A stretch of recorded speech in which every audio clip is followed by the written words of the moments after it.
اللہم صلی علی. یار مجھے ایک بات سمجھائیں، کوئی اللہ سے جنگ کر کے جیتا ہے؟ بربادی ہونا ہے نا. ہم نے بڑے بڑے لوگوں کو دیکھا، محل بنائے، فیکٹریاں بنائیں، امپائر کھڑے کر دیے، اور ایک وقت آیا کہ ایک ایک کر کے سب بک گیا. کیوں؟ پیچھے کیا تھا؟ سود تھا.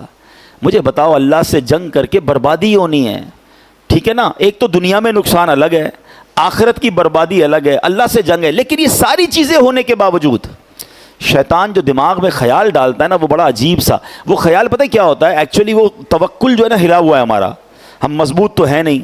شیطان کہتا ہے یار یہ مولوی صاحب بات تو ٹھیک کر رہے ہیں، مگر سود کے بغیر تو کاروبار ہی ختم ہو جائے گا. جھوٹ نہیں بولوں گا تو مال ہی نہیں بکے گا، ملاوٹ نہیں کروں گا تو لے گا کون مجھ سے؟ اچھا پوری مارکیٹ جھوٹ بول کے مال بیچ رہی ہے، میں اکیلا سچا ہوں گا تو مجھ سے کون خریدے گا؟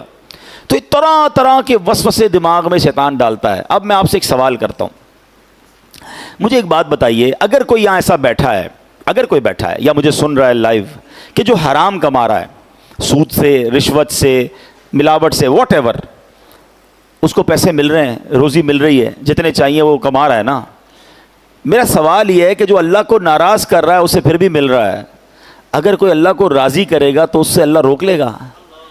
مجھے جواب دینا ہے. اچھا رزق دینے والا کون ہے؟ سب مل کر جواب دیں.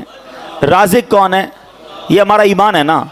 تو اللہ کو ناراض کر رہا ہوں اور روزی روٹی مل رہی ہے، حرام مل رہی ہے، میں حرام چھوڑ کر اللہ کو راضی کر کے حلال کی طرف بڑھوں گا تو کیا وہ رب میری روزی روک لے گا؟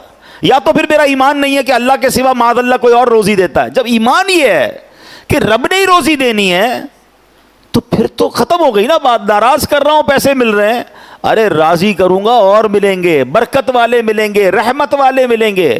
اب تو پیسہ آتا ہے، بیماری بھی ساتھ آ رہی ہے. حرام کا پیسہ تو آ رہا ہے، ٹینشن بھی ساتھ آ رہی ہے، دوائیاں آ رہی ہیں.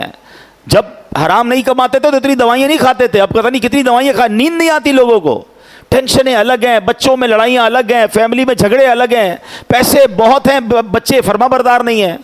ہم جاتے ہیں لوگوں کے گھروں میں، یار ایسے ایسے مسائل لوگ بتاتے ہیں، حیران ہو جاتے ہیں کہ اربوں روپے ہیں اور بھائی بھائی کے خون کا پیاسا ہے، ایک دوسرے پہ کیس کیے ہوئے ہیں.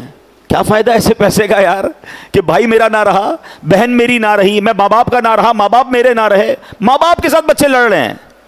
تو یہ کہیں حرام کا پیسہ تو نہیں ہے کہ جو ہماری فیملی لائف کو ختم کر گیا، جو ہماری محبتوں کو ختم کر گیا، جو ہمارے سکون کو غارت کر گیا؟ بتاؤ پیسہ کس لیے کماتے ہو؟ سکون کے لیے نا. پیسہ ہے اور سکون نہیں ہے تو کیا کرنا ہے اس پیسے کا؟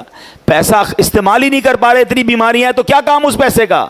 اس سے تو وہ غریب اچھا جو دال روٹی کھا کر سکون کی نیند سوتا ہے، حلال بھی کماتا ہے اور بچے بھی فرما بردار ہیں، حلال کماتا ہے، گھر میں ٹینشن کوئی نہیں ہے، تو وہ زیادہ سکون والا ہے نا.